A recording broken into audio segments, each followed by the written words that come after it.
Welcome to LCRL's Liberty Alert in Washington, D.C. with your host, Dr. Gregory Seltz.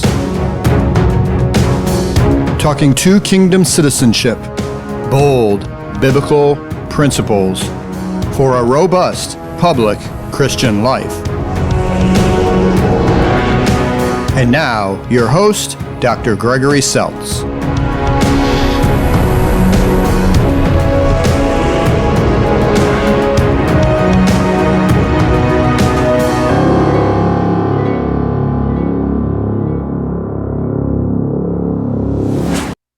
Welcome to LCRL's Liberty Alert from Washington, D.C. I'm Dr. Gregory Seltz. This is our weekly deep dive into being two kingdom citizens in the world in which we live today, for the sake of the culture and for the sake of the church. And we know this is a challenging time.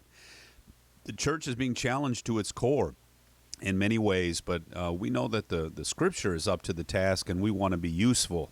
Want to be well equipped so we can be useful in God's hands. Now is the time, and the opportunities are all around us. Today we're going to tackle a big challenge to the voice of the church in the culture, and I think a destructive voice in the culture. It's called critical race theory. Last week we talked about identity politics. This is all coming from the same root of the same tree in many ways. Last week we talked about how identity politics was bad religion, even worse politics. Today we'll talk about critical race theory. It's bad politics, even worse religion. So we'll talk about what it is, what CRT is, and why we got to get past its narrative view of things, because it's a constructed view of reality. We'll talk about the myth of equity, why it sounds good, but it destroys in the end, and why. And my biggest beef with all of these things, because, my PhD was in black liberation theology, which is very much a parallel to critical race theory, or maybe the godfather of it in some ways. But things like CRT, black liberation theology, identity politics, it never empowers the people that it claims to help. And that's my biggest beef with it. As a political theory or political philosophy, it always seems to empower the prognosticators, the leaders, the elites, but it does not empower the people who it claims to help. I see this happening, like even with education, where people say, well, we've got to have public education, and we got to keep raising money, blah, blah, blah, blah, blah. And then you go, yeah, but the education of the actual people is getting worse and worse and worse. But the people who run the Department of Education are getting richer and richer and richer. And there's more and more and more people working and getting paid for, but not accomplishing the goal of actually helping. And so again, especially with politics stuff, we got to ask the question, does this thing actually work? Does it actually do what it claims to do? Because that's when it's finally all said and done, that's the big beef, that people aren't being helped, and there's no opportunity for folks. Well, CRT doesn't make that opportunity any better.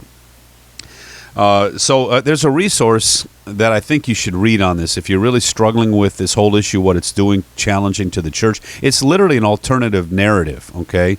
It's an alternative view of reality, and the biblical worldview will be under attack by CRT as well. But a person who's done a lot of talking and speaking and work on this is Voddie Baucham.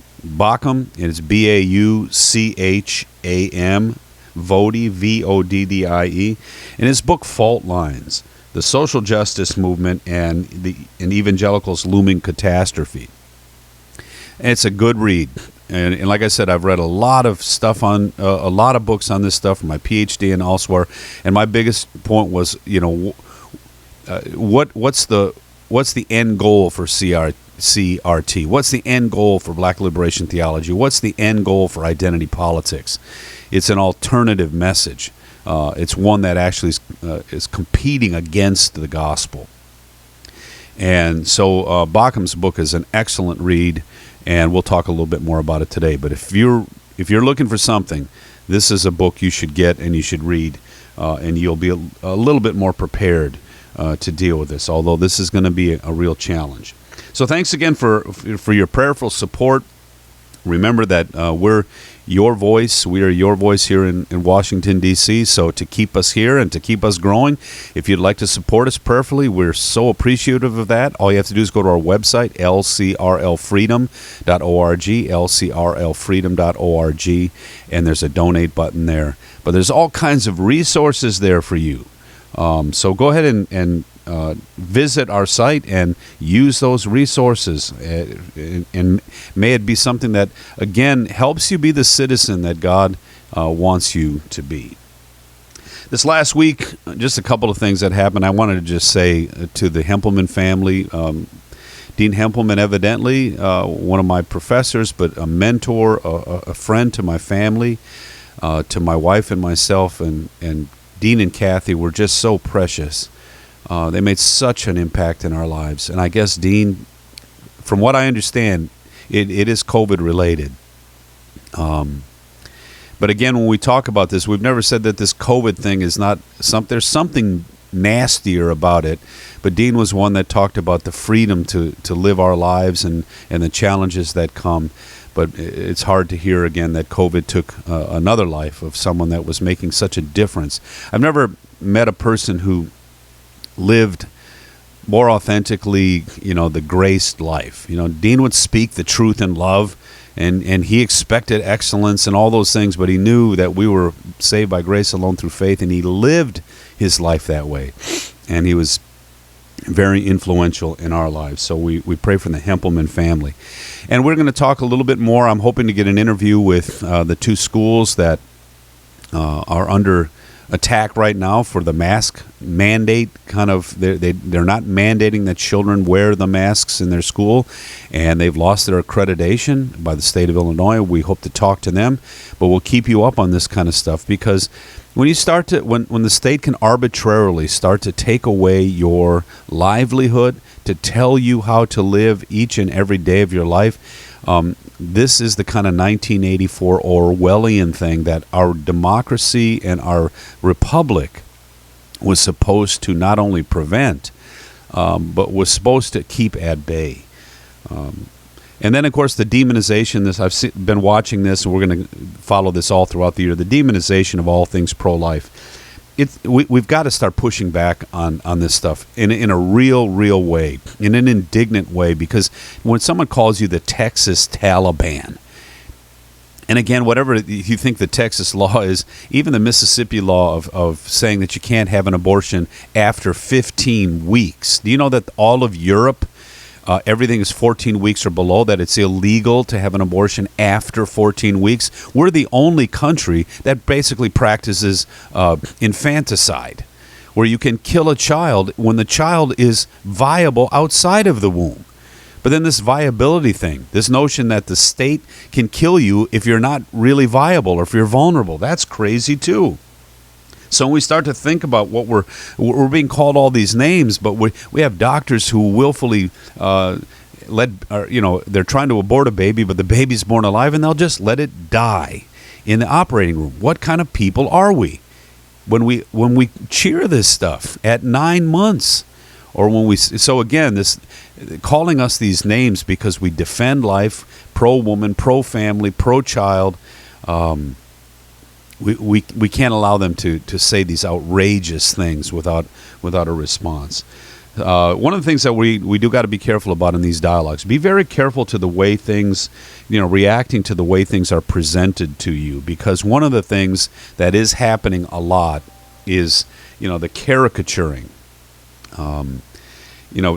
People today don't really, when you're watching these public dialogues, you think that there's a dialogue for clarification, for understanding, but actually things are being presented more and more to confuse rather than clarify, to demonize rather than to demonstrate or to dialogue, and again, to caricature rather than to understand. And that's why we're going to have to be wise as serpents, even as we're harmless as doves. I'll give you an example, because this confuses people over and over and over again, and it really just gets people's emotions up, but it's actually disingenuous. When people say that women are paid 25% less for the same job as men, it's just not true.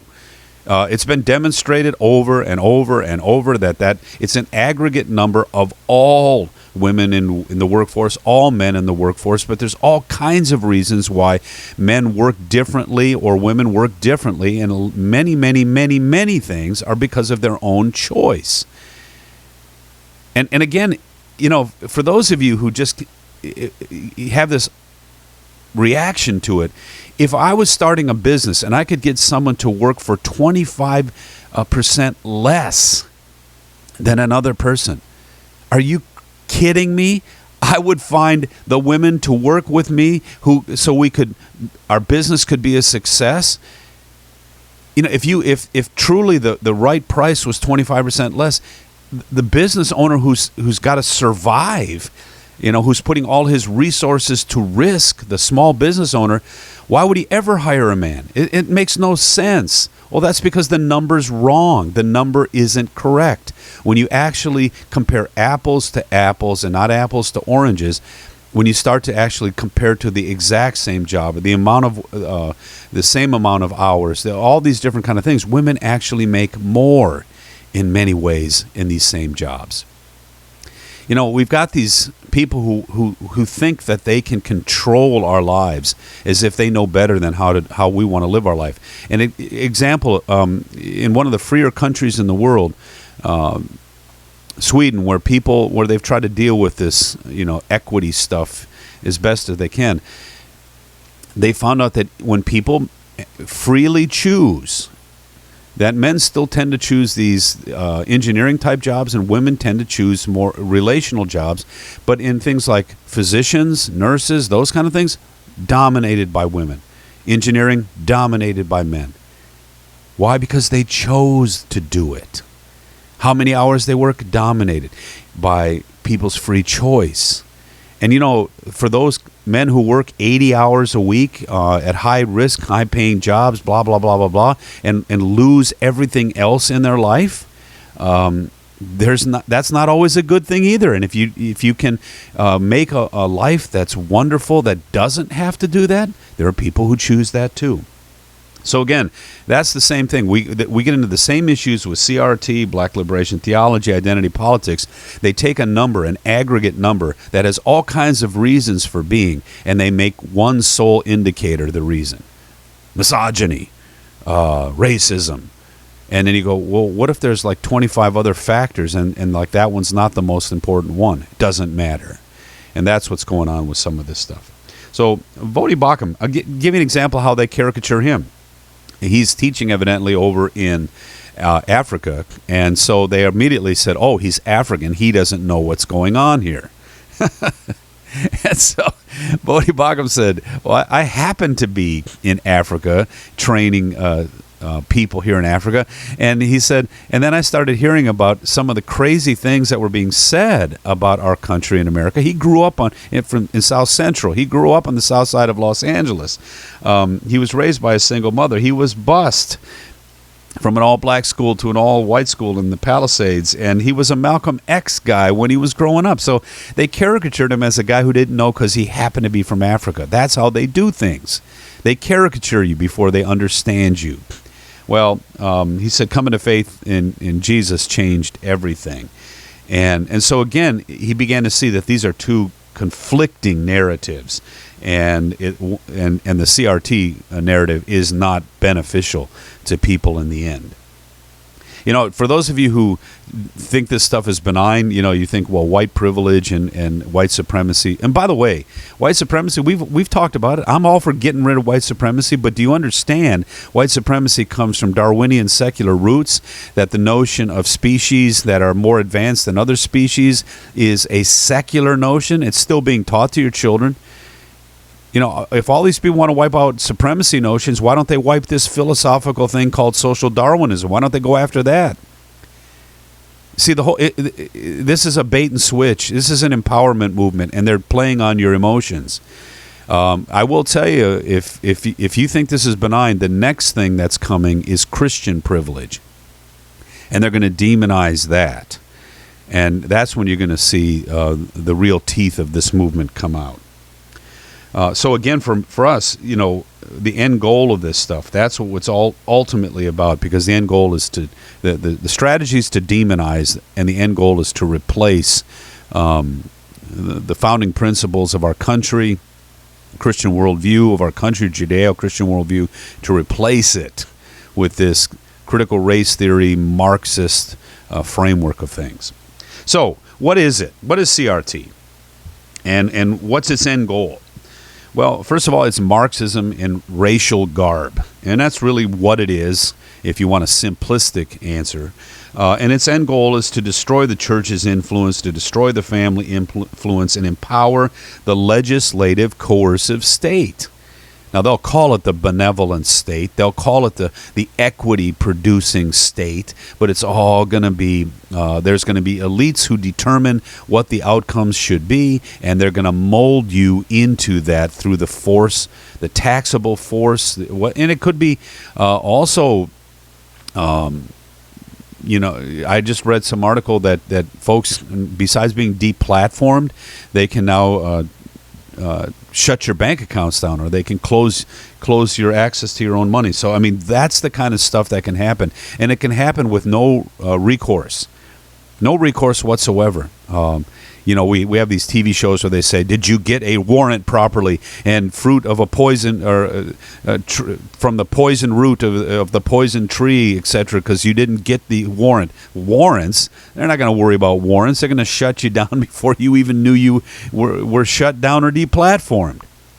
And that stuff's happening already right now. Not to the level of shutting your bank accounts down, but I heard that that's the next goal. That's what they want. So, again, the nefariousness of this, it's crazy. So it's rooted in Marxist conflict theory, where everything is reduced to binaries of oppressors. And so they just racialize this. And it's amazing to me, they're trying to put everybody into one category of oppressed. And then, of course, kind of white supremacy in the oppressor category. But again, like I said, there's all kinds of anomalies to that. Doesn't matter, because if they can get you to believe it. But I even talked about the people who gave up their lives, who were lynched in the cause of liberty in the South back in the day. There was 3,300 black people were lynched, and almost 1,500 white people. Well, were those white people oppressors? And the critical race theory would say yes, absolutely. So it claims that America is systemically racist to the core, and that all of its principles are suspect because they supposedly empower whites only. Tell that to the many immigrants who still are coming here and making a better life for themselves. So notions of meritocracy, equal access, equal justice before the law, notions of a police force that answers to the local people, not a federal force, which is what the defund the police movement wants. Notions of the family as a seminal structure for society. All of these things are part of the supposed racism. White supremacy. Notice how they do that. Well, let's talk about these principles. No, they just categorize it, demonize it, and dismiss it. It's against the notion of objective truth. Facts, data, reason. That's all part of white supremacy. So much of that, and the limiting of government because of the notion of human dignity that comes from being created by God, and the notion that coercive power should not be located in one entity, that too is supposedly racist. And so, this notion that all people should have the same outcomes is to them proof of racism. So if there's any difference in the outcomes of any group of people, it's proof. Notice what it's saying. I'm saying it's proof. It's causative proof of racism. Well, of course, in any other dialogue, we would say, well, causation, correlation is not the same as causation. What about all the other indicators that may be more prominent in this? Well, that doesn't matter. And that's what you've got to finally do with this. You've got to start digging down into the data if you're really going to have a discussion about this. But again, having the same outcomes. Do you understand what it would take to create the same outcomes for 330 million people of varying gifts, abilities, effort level, all these different kind of things? We can work much harder on getting equal access. Better education, absolutely. Undergird the family, absolutely. Getting people a fair shot at the world in which we live, and then allowing them to live lives freely for the sake of virtue, themselves, their families, their churches, their communities. That's a great way to go. We can fight for that. And we can even develop legislation for that. But outcome? Again, just think of just the Olympics we just saw. If you had people at different places around the track, the equal access is where everybody lines up in their lane and they all have to run the same distance. And so we'll even stagger their starts so they run the exact same distance. Equity says some people will get a 90% head start. Some people will get a 10% head start. Some people will have to run it from the blocks all the way to the end. And everyone will finish the same. That's equity. You wouldn't watch that Olympics, and you would be mad about watching that Olympics. And again, so, worse to me is that they actually think they can create that equity, and the people that will have to create that equity are elites. They'll be the ones in charge. So, built on this notion that there is no such thing as knowledge, there really is no such thing as truth, everything is culturally constructed, then you have to elevate only the supposed oppressed voices, because that's the only way to construct a narrative that is quote-unquote true. But again, true? No, empowering to the oppressed people is what truth is. And the problem is that there's a certain group of elites that makes all those decisions. In the end, it's they who get empowered. In the end, it's they who actually dictate what the end's goals are going to be for all of us. And in the end, all the supposed people who this was supposed to help, they're not going to be helped. It's just that everybody will be reduced to that same level. We saw this 100 years of this last century. Socialist, Marxist states that created this supposed equity. We even saw Mao Zedong, when he dressed everybody in the same garb because he was trying to regularize the sexes as if male and female were just social constructions. He did all that. Of course, you have to kill 70 million people who disagree with you. And overall, all of the communistic movements around the country killed over 100 million people. Before I'm going to listen to the beautiful goals of equity, I want people to actually face the 100 million deaths they've already created. And they're not. They just move past them like that. It was no big deal. So that's kind of CRT, and it puts it in a racial context. So the oppressors are all racially one group of people, and the oppressed are all racially another group of people. Sin then is not personal, it's systemic. There is no grace, there is no truth, there are only narratives, and there are no facts to support these narratives or challenge these narratives. They're just narratives that empower and narratives that oppress as far as they're concerned. Of course, they don't ever have to prove that they empower. They just say it. And that's the movement in a nutshell. Now, why is it dominant? Why is it suddenly pouring out of academia? I said back in my PhD, I said black liberation theology is pretty much is taken over the academy. It was kind of a racial parallel to critical race theory. And I was told, no, it's just an academic thing. The black churches don't believe it, et cetera, et cetera, et cetera. This is one of those things who's seen its time. Its time is waning. Well, try to convince our culture that today when it's invading every school curriculum, every grade school curriculum, where people are being shamed into believing these kind of things. Churches are now adopting some of this stuff. Even the Southern Baptist Church spoke positively to some degree with critical race theory. What's going on here? Well, this is where Baucham's book is good, because he said, well, it sounds good, because it sounds like it's talking about the same thing the Bible talks about sometimes. The Bible's against racism. In fact, the founding principle of America is that there's universal human dignity and universal human depravity. Why? Because we're created by God, and all of us have rebelled against God, and so all of us are this way. And the government should be one that honors the universal dignity of all humanity because of that, even as it has to deal with all of our own depravities. And so again, the Bible deals with this stuff all the time. In fact, the Bible talks about the one event that unifies all tribes, and that's the event of Pentecost. Well, the cross and resurrection of Jesus, but then as it's poured out on Pentecost, it's the only thing that can bind us truly together, because we all are sinners, and we're all broken, and we're all selfish, and we're all the kind of people who would do what's in our best interest before we do what's in the interests of others. So issues like race or justice, these are biblical words, but they take that word and they make it social justice, where the state becomes the arbiter of outcomes. Well, that's not biblical.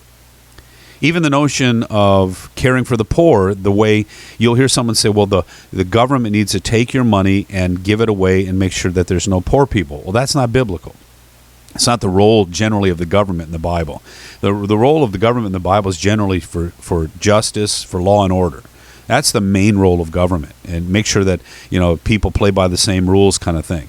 When you start looking for things like taking care of the poor, those kind of notions of the Bible, those are intensely personal. Those are, you do it, or your church does it, or free people together do it. This notion of a coercive government taking from somebody and giving it to other people without your consent, there's nowhere in the Scripture where the where the Bible says that's what the government's to do. So when I hear politicians say we're the Matthew 25 caucus, no, you're not, because Matthew 25 isn't about you. It's about the church. It's about free people. It's about disciples, and it's not about using the coercive power of the government to do it. So again, it's one of those things where it sounds similar, but it's radically different, and it's then eventually divorced from the Bible's notions and limitations and directions of these kinds of issues. So it's like when Satan says in the garden, did God really say? And so he's adding or subtracting to it. So there is a problem. Social justice is not biblical justice, especially when social justice co-opts the state in a kind of a supposed benevolencing methodology. That's not the state's role in our lives. Then the whole notion that the government can be transformative. Like a lot of people in critical race theory say there's no personal sin, there's just structural sin. So that's why they want to destroy all the structures, including families, including church, including everything but a social justice structured government. Well, again, government cannot transform. It's fundamentally flawed from the beginning. Law doesn't transform, only the gospel. Benevolence can never be done coercively. It's got to be done freely. So government transformation versus the notion of law and gospel and grace, they're radically different. CRT believes government can transform, and that we're good people in general if we just lived under great structures, and then everything would be utopian. Well, that's why. Because they deny original sin in people. They make racism the original corporate sin. Because they deny individual sin, they literally are just creating a new tyranny. Bauckham says this, and there are people who say that CRT is a good analytical tool. It'll at least help us understand things better. Bauckham says, no, it's not merely an analytical tool. It's a worldview. We've talked about its fundamental notions and solutions already, but he said it's got its own cosmology. CRT is the overarching view of all things. Original sin is racism. It's structural. The gospel, if there is such a thing, is a state-enforced reconciliation. It has its own martyrs, its own liturgy of lament, its own canon, the social justice, social science movement. It's got theologians, and it's got a methodology, say their name, that'll coerce you into obedience. Now, here's the issue, too. There's an ideological trap. If you don't if you say, well, I'm against racism, or I'm against, and I want to see some solutions to this, but I think CRT is destructive and its solutions are bad for us. See, you can't nuance it. They have this kind of Kafka ideological trap where they say either you're totally for us or you're a racist, or you're not dealing with the issue. Like we've said before with Black Lives Matter, you can be, we talked about the defund the police or the police issues. We talked about the violence in community. We've talked about all these issues. We just say Black Lives Matter is not the solution. It's actually part of the problem. But that doesn't mean you don't think that black lives don't matter. You know, so they put you in this trap. Either you buy into their whole notion or you're demonized. Well, you can be against the kinds of issues or can deal with the kind of issues that they're talking about and be against their solutions, because their solutions are very destructive. Again, they're Marxist in nature. They're anti-family. They really do not elevate the poor. They empower. And it's one of the most, man, it's been a power grab. Millions and millions and millions of dollars are pouring in to that political movement. And it's a Marxist movement, and it's much aligned with the CRT movement and identity politics. So again, you can that's where we are with the challenging of these things. And again, finally, the whole concept of fairness. How do you execute that? That's what makes this so pernicious. So some solutions. Who says, first thing is question their framework. Who says their framework is actually legitimate? Who says there's only a binary nature to these issues? Who says that there's not other mitigating factors? And we've talked about quality education, access to education, the decentralization of education that will help especially black, Hispanic, and poor white families. Man, that would radically transform many of these communities. And the very group that talks about CRT and all that kind of stuff will not talk about freedom of education, will not talk about school choice. Again, their framework, question the framework, just like we talked about with the 75 cents on the dollar framework. Are there other mitigating factors? Are there other more significant mitigating factors? Which ones can we deal with governmentally? Which ones do we deal with as free people in community? The Bible is the guide here, where it starts to differentiate the role of the state and the role of free people and the role of the church. These things are really important, especially when tackling these big issues. And take back the language of sin and grace and truth. The biblical notions of these things is sufficient to answer the issues that CRT is raising. And then again, role of government, equal justice, not social justice. Equality of access, not equality of outcomes. Universal dignity, not socially constructed dignity that divides. These are things we're going to have to become more versed in so we can take up the challenge of this movement. But when it comes to personal stuff, just start small. Start conversation to conversation. Give people the benefit of the doubt.